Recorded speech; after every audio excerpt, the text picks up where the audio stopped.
What's going on, everybody? Welcome to a special edition of the Wrestling Junkies podcast. I'm Eric, Mr. Cincinnati Robinson, and as always, I am joined by the podcast dad himself, Chris Hoops. Choops, what's going on, brother? How are you? I'm doing fantastic, Casey Catham. Thank you for joining us tonight. But I am excited because we get to talk to a wrestler, a real life wrestler. It's one of my favorite things we do. Let's get into it. Yeah, absolutely. He has wrestled for Revenge Pro and Empire State Wrestling. This is a tremendous athlete that's on the rise here. Frank Feathers. Frank, how are you, man? Good to see you. I'm good. Thanks for having me, guys. I appreciate this. Yeah, no problem at all. The pleasure is all ours.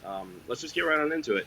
Here at the Wrestling Junkies podcast, we think that all wrestlers are superheroes, and every superhero has an origin story. So, Frank, tell us about some of your earliest memories of pro wrestling.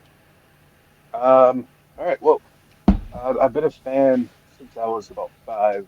I remember watching my first wrestling match. I think it was Hogan and Andre at Survivor Series, way back when. Um, uh, Fast forward to being a 12, 13-year-old kid, just watching so that was like 97. Watching WWF a lot, watching complete attitude era guy over here. Um, just being enamored and enthralled with all of it. It's always been something that I've always really been into. And then fast forward even a few more years, and I was 16, and I actually figured out I wanted to do this. So, but then not also not doing it, so I was 25, which if that makes any sense. Um, But yeah, no, like I said, I've been a fan of it for forever, and like I said, since I was 16, I wanted to, I knew I was supposed to do some version of this, so I'm really happy that that it worked out. Awesome. So, who are some of your influences growing up? Uh, well, if I'm being completely honest, I was a huge Hulkamaniac growing up. That has changed a lot since Yeah. everything that's going on with him. Um, but my guy's always been Shawn Michaels.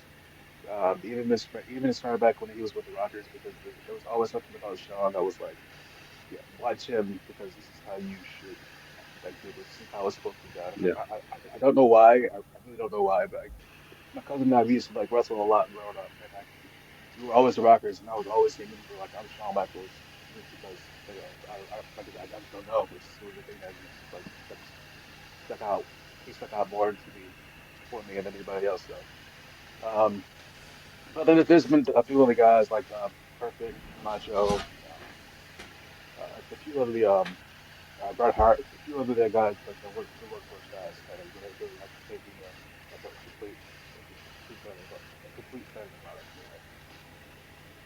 Awesome. Very cool. Very cool. Yep.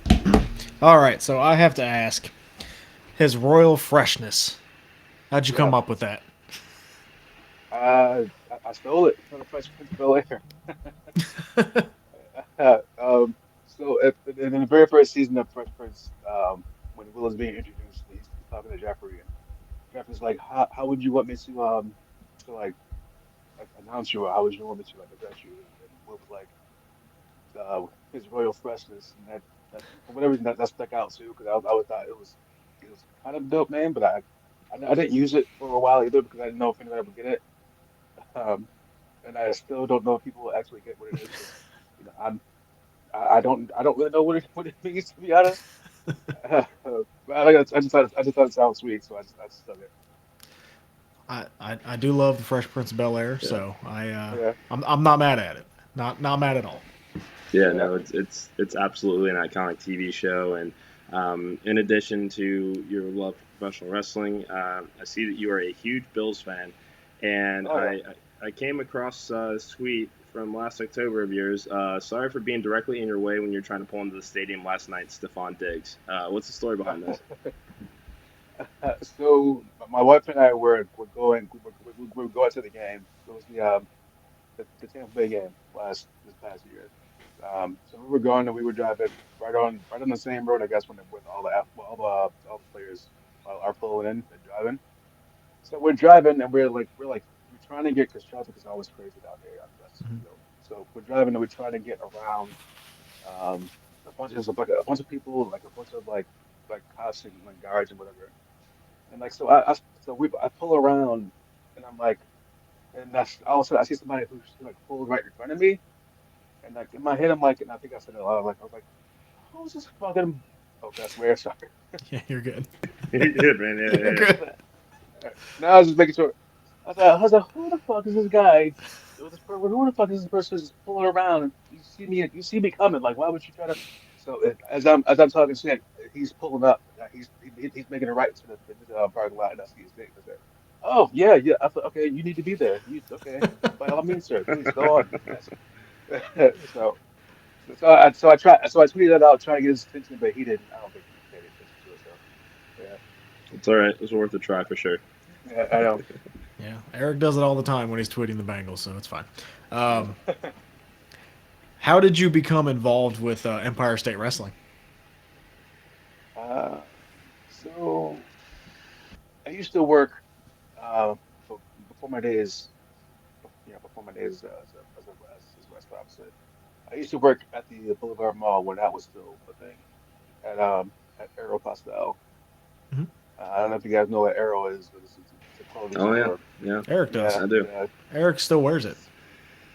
I'm more of a Hollister guy these days, but yeah, Yeah, it's honestly if the quality their clothes quality isn't that bad, but like all over their clothes, especially their tops, is all just like arrow. And yeah. Mhm. at one point they were putting like pigeons. They messed with the pigeon. It was really weird. Like why did a lot of birds and I think a pigeon? Okay, that's weird, but yeah, but like Yeah. that's so I had to stop worrying myself. Um, so there's a girl who worked there. I worked with her at Arrow, and we were doing like an overnight thing, like an overnight floor setup, whatever you want to call it. And so we got talking, and she's like, so what do you want to do? Like, what's your plan? And this is before um, I knew how realistic it was for me to potentially like get into the business or like get Yeah. signed because that was obviously the goal for all of us working in the business. And it's like I really want to be a professional wrestler. And she was like, "That's really weird and funny that you said that because my boyfriend is is a pro wrestler, Mhm. who's now her husband. They've been married for um at least 12 years now. I want to say.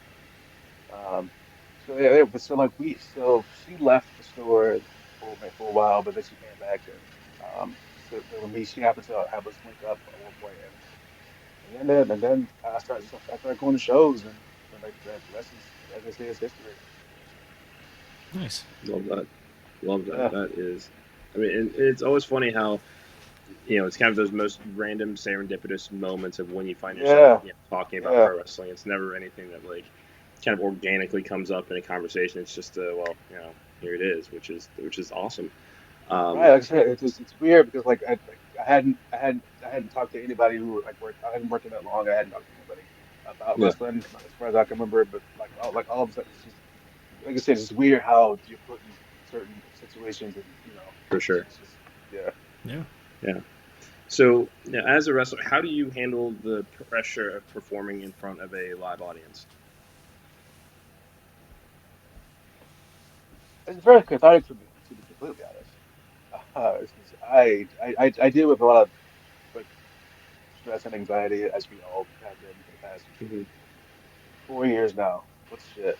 Um, so like even before that, I've always been like I was always like a shy kid, shy like just like standoffish kid. But like for whatever reason, it helps me to get some like frustrations or just emotions out when I'm out there. So I love it. I like being out in front of the crowd. Like especially now that I'm a jig bad guy because I was a baby face for like 10 years before I finally turned. So. And it's a lot of fun just being able to be out there and just shit talk all of people and then get their reaction from that and like just making kids cry. I made a couple kids cry, which is hilarious, but also feel bad about it too. Um, but no, it's just a really good time for me. It's just like it's very like I feel most. ease, I guess, when I'm out there. Makes sense. Okay. Yeah. Okay. So let's expand on that a little bit. How do you connect with the audience to make sure they have a memorable experience? Well, I usually just dance. Because I don't know if I don't know if you know, but my intro, my interest music used to be Time Zones is Not Usual. So I would just come out and just do the crowd turn, Nice. like back to Fresh Prince again. I like it. I would just come out and do the crowd turn for the most part, and I would just that would be the thing that would stick in people's head. And I was like I said, I was 10 years of that, and I was like, oh, I am tired. This is how I was feeling. I am tired of all the shucking and jiving I'm doing. I want to do something different. Um, so like, but now it's more of a it's like I usually try to pick out like one person in the audience to like mess with and like to pick on while I'm out there and stuff like that. And the past couple shows have been working because this is one kid who hates my guts. Um, and like because I like this past show I got in his face. I took his bag of chips from him. I threw it back in his face, which it could go a little overboard. But I'm out there. When I'm out there, like I just like I'm feeling like I'm feeling the moment, so I just let him do it. And I guess I get I ask for forgiveness afterwards, and Yes. I just go with Yeah. it. Makes sense. So it's like a yeah, and like certain cause I'm a pretty basic wrestler, so I don't do too much like stuff. Um, I, I I claim I can do a backflip, but I don't know if I can really do a backflip. That's as much as athleticism that I have as far as trying to do anything. So I gotta stay engaged with the crowd because that's where the money is anyway. So it Yeah. makes it a little easier on my body wise, because I've been at this for 13 years now. I just realized my body is just does not move the same way as it used to. So I Yeah. gotta it makes it's easier to I know the old adage works smarter, not harder. Yeah. So I've been trying to work a little smarter. No, that makes sense. And actually, that's a perfect segue into the next question we have for you is what do you do specifically to prepare yourself physically and mentally to get ready for the ring? Uh, okay, so when I have time, because I'll be completely honest, I haven't really done a lot of like working out recently. Um, and it shows because my shoulder right now is killing me from the last show. So that's I should have knew before. I claimed I was gonna get back into working out, New Year resolution or shit. But like then I started the year out well, but then I kind of fell off again. But like now my shoulders all fucked up a wonky. So I kind of like now I'm trying to use that as an excuse of like I gotta wait till that heals up so I can get back in the gym. But like this is bullshit. I just gotta get up and go do it. So I used to like work out like at least 4 days a week back in my youth, but now I want to try to get back to at least doing like 3 days a week just to maintain. So 'cause I'm getting up there in age now, so I got to make sure I start taking better care of myself. And I do a little yoga too, just to help me stay flexible. I just picked up a treadmill, so I'm gonna start like either walking or running a lot more because I hate running outside because I get embarrassed and I get winded and I get more embarrassed after being winded and being outside. So I'm like I would rather just like stay in the house and do that. Um, and embarrass myself. Yeah. So, yeah, just like low, just like more so maintenance stuff. And like there's a school up here now. It's up here in Depew, or I think it's either Depew or Juwada, that has a ring. That I admittedly need to start getting to more because, like I said, there's a youth movement coming up, and all these new kids are actually pretty good. So I'm gonna be able to keep up for as long as I can keep up with them. Makes sense. Yeah. That Yeah. was a long rant. That was a long ass rambling answer. I'm sorry. That's okay. That's That's what totally we're here fine. for. Yeah. No, that's good. That's good. I don't run either, so it's fine. I hate Right. running. Um, all It's the right. So worst. So bad. no, I hate it. And I'm the same way. I'll get embarrassed out there too, and I'm like, oh, I've jogged a mile and a half, and I I'm got dead. bad knees. I'm like, nah, fuck this. Just And whack. I yes, don't want to do it's this. the worst. Eric, I don't know Yeah. how he does it, but I'm over that shit. Eric be Um, running still? Man, good luck to you, No, dude. I am not. I am not a runner. No, not at all. Don't get it twisted. Don't get it twisted. I lift weights and I leave it at that. yeah, no, I don't even do that anymore. I just eat better. That's all I do now. There All you go. right, so over 13 years, right, in the wrestling business. Is there Yeah. any one or two moments or matches that stick out to you the most of man, I'm actually doing this? That's a good question. Shit. Um, so there's one particularly when I was in the ring with Colin Delaney for the ESW Interstate Championship at Wrestle Bash. I think it was 2018. Um, 'Cause I've known Colin like since I've been into this since I've like been around. Colin's one of my favorite one of my favorite people of all time to be around because he's such a good time. He's such a good dude too. Um, So it was a moment like that because it was I think it was shortly after his Fed run when he started coming back around too. I'm pretty sure it was either shortly after that or like a couple years after that when he started coming back around.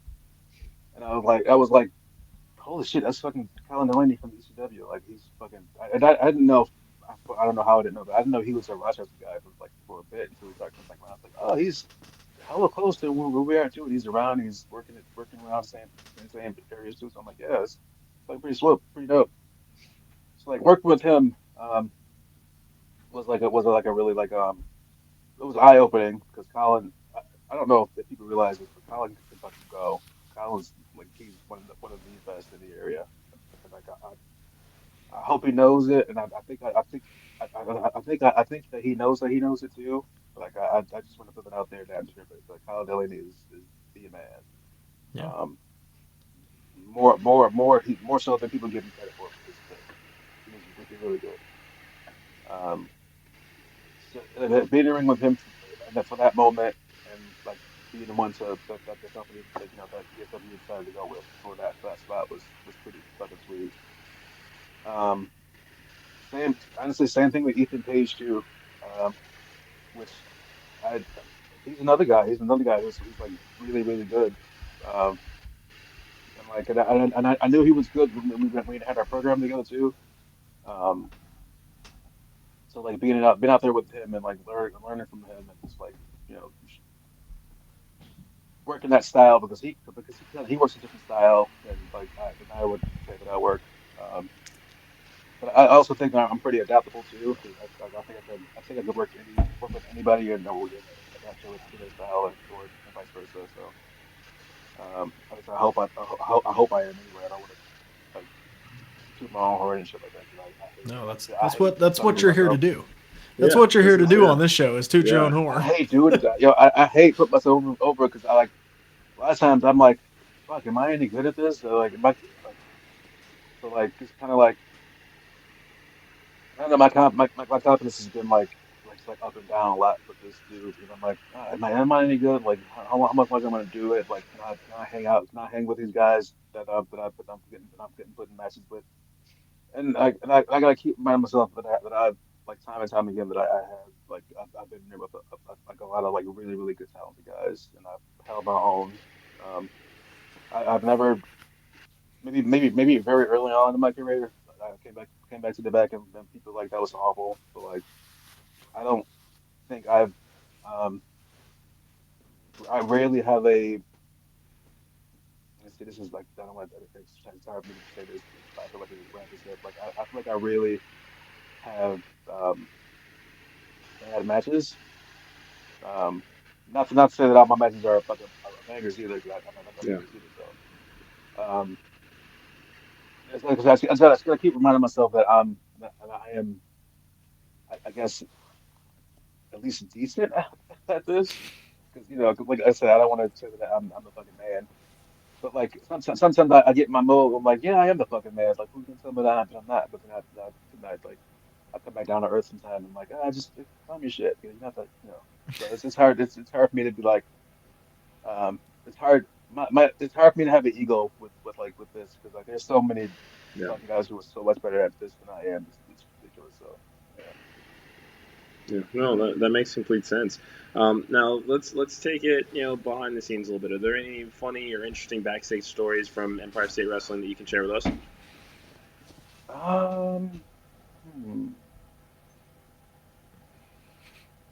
I don't travel as much as I used to, so I don't really have that many stories from the time recently. But like back, um, there was like a few of the guys. Um, we all went to an NXT show in Cleveland back in 2016, and that was a good time. I spent most of that trip drunk, um, which Sounds like us. yeah, Yeah. yeah, like 'cause we tried to stay on the straight and narrow like before the show, obviously, but like after the show, when we're like traveling to like different show, like it's all bets are off for the most part. And like the past couple times, I've been in the car with some guys on the way back. Because I don't go as hard as I used to, so when I try to go as hard as I used to, it catches up real quick. So there's been a couple times where I've been in the back seat sick, driving on a 90. I'm also pull over. I can't. Um, and that's from smoking too much and then just drinking as much as I think I used to drink, like I used to drink, but I can't. I guess it's hard to reverse after a while. Yep. Um, just a lot of debauchery, like in our Fair. trips. Just having a good time. Like I said, I don't have many outrageous stories. Um, wow, actually, very early on in my run, we just come back from a show in Rochester with like four of the guys in the car, and we're all like not well, and been driving back when none of us should be in the car or behind the wheel at that point. We fucking get pulled over. Um, Luckily, the cop that pulled us over was cool, but I also think that the driver was the least drunk out of all of us, and that's but at the same time he wasn't, but he was the least drunk enough to be able to like drive home and like keep his composure and talk to his cop for us. Um, so I remember being in the back seat like dozing off and waking up a few times while talking to the cop. Um, and like one of the guys had to shut one of the guys up because he kept yelling shit out the window. It was that was yeah. But there's been a few of those trips in there too, so it's kind of like yeah, Yeah. that's but like I said, I don't really have like awful like or wild crazy stories from Hey, behind the scenes That's stuff. all right. that's fine. That's fine. And hey, kudos to you. No name said. Great Yeah, job by Yeah, you. sit down. yeah. I had to make sure I had to make sure that I didn't fucking Yes. bury anybody No, or we anybody get under it. the bus. Yep. So Nope. Nope. Nothing yeah, slips. So I love it. All right. So I'm gonna ask this question, but I think I already know the answer. We have a uh-huh. debate on the Wrestling Junkies podcast. We ask all of our guests, Mr. WrestleMania, is it Shawn Michaels? Is it The Undertaker? I think I know what you're gonna say. Hmm. So I try not to be biased. 'Cause like I said, John's my guy. He's been my guy since I was a wee lad. Um, okay, let me think. Because Taker, he didn't he wasn't really putting out bangers until let me think. 19 was the the handicap match that sucked. Um, It wasn't that 20 bad. was It the wasn't the, great. the, the handicap match, What? the Nathan Jones, It A-Train, and wasn't Big that Show bad. handicap match. Come on now. It Ah, wasn't. I agree, disagree. All right, I get you, but um, 20 was that very return versus Kane. That was a squash. 21 was, okay, so I think from It was 21 Randy. Yeah. on Taker was like putting on bangers because he had the bang with Randy, and then he had Mm-hmm. the match with Mark Henry, the Yep. casket match at 22. 23 was the bang with Batista. 24 was the bang with Edge. Hmm. 25 was the bang with Shawn. So yeah, Taker hasn't put on he hasn't had a bad Mania match. I mean, maybe the fucking the streak breaking match with against Lesnar because he was all concussed and shit. But like so I say all that and I say like because Shawn had I think it was an opening contest at 8 versus Tito Santana, Yep. and then 9 was against uh I'm not. Why is this clicking? I'm not clicking this.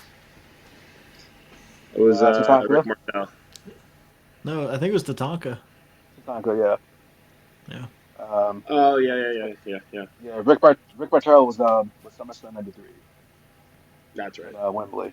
Yeah. Hmm. Um, then he had the fucking banging with Razor, then he had banging with Diesel, then he had the banging with Brett, Brett. and then he took 13 off. Then 14 was what it was considering the situation. Um, and then came back and had the bang with Jericho. Came back and had the bang with what it was the triple threat. And then 21 was you know 21 Kurt was Angle. Angle. Yeah, and 22 was the banging with he should not be named, I guess, at this point. Um, Yeah. Vinnie Mac, obviously. So, that's a hard question. This is a long, drawn out answer again. But You're making cases for both. I love it. Yeah. that's what I'm saying. Like, it's hard. It's hard to pick which one of them had the better Mania career. Um, so I'd say all that to say that this is Sean. All right. That's The all right. debate will That's all right. always live on this show, and Yeah, we appreciate such a well thought out No, that answer. was a great answer. That was probably Yeah. one of the best ones we've had of Yeah. I somebody mean, you just went running matches. through all Yeah. the Mania matches and naming all of them. That was Yeah. fantastic. yeah. Like Really good. like I said, I've been watching Styles 5. I'm a student of the game. It's like as far as Fed stuff, there's like WCW. There's some stuff in WCW that I watch and I love and I enjoy, but a lot of WCW stuff is not fun for me. Yeah. Same with ECW. I've always just been a fan guy, so it's always been Yeah. really easy for me to just name out matches of certain guys, high profile matches anyway, certain guys. That's my jam. Makes sense. Makes sense. But yeah, no, very well done. Very well done. As we kind of wrap up our interview here, we have spent the last 27 minutes talking about his Royal Freshness, and you have named a few names that we should be looking out for. But this is our chance that we'd like to give every wrestler a chance to spotlight some names that we may not be thinking of that we can find on social media and start to give them a look. Okay. Um, Let me think. It's Thomas Kennedy, TK, we call him. Um, he's for the amount of time that he's been in the business, he is very good. Um, Same with Darren Crow. He's with Edge of Hope up here at ESW. Uh, TK Thomas Kennedy. He is tagging with Root Van Slyke up in I think it's Excite. They have a team together. Or maybe Immortal, one of the two. I don't recall which one they are, but he's also very good for his short amount of time that he's a wrestler. He's good too. Matt McCoy is another guy. Um, Matt's also he's very athletically gifted. Um, he and this is just me like I'm not a coach or trainer whatsoever, so this is just me like watching and like seeing like he has to figure out, and this took me a long time to figure this out too. So I'm saying something. He has to figure out like what he wants, who he wants to be in wrestling wise. Um, because he's very like I said, he's very athletic. He's very like talented. Like if he had one thing I was missing, it would be like something like that. Um, but like those three guys off the top of my head are like guys to watch out for sure. And just check out their stories because their stories are interesting themselves. So Yeah. um, and off the top of my head again, those might be the only three guys that I can think of that really like stand out to me. So Hey, yeah, I would definitely that's Perfect. keep an eye on those that's guys. three new for me to check out. So I Yeah. love it. Same. Where can everybody find you on socials? On the Facebook, it's Frank Feathers. On I think on Instagram, it's Frank Feathers Pro. On the Twitter slash X, that's what people want to call it. It's Frank Feathers underscore.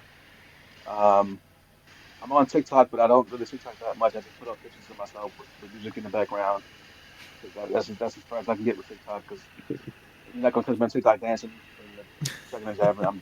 I'm done with it. I'm over it. Um, Plus, it's like TikTok is a young person game too, so I'm like, dude, I can do all Yes. that nonsense. Yes. I'll just watch and laugh and do all that stuff. So yeah, mainly just Instagram and Twitter. I'm on or X. It's like with those two is the ones I would keep stuff up to date. Perfect. All right. Awesome. Well, Frank, thank you again so much for joining Thank us. you. It was a pleasure. Come back anytime. We'd love to have you. This was a phenomenal conversation. Thank you guys for watching this episode of the Wrestling Junkies podcast. For his Royal Freshness, Frank Feathers. For the podcast dad, Chris Hoops. I am Mr. Cincinnati, and we'll talk to you guys soon. Thanks, guys.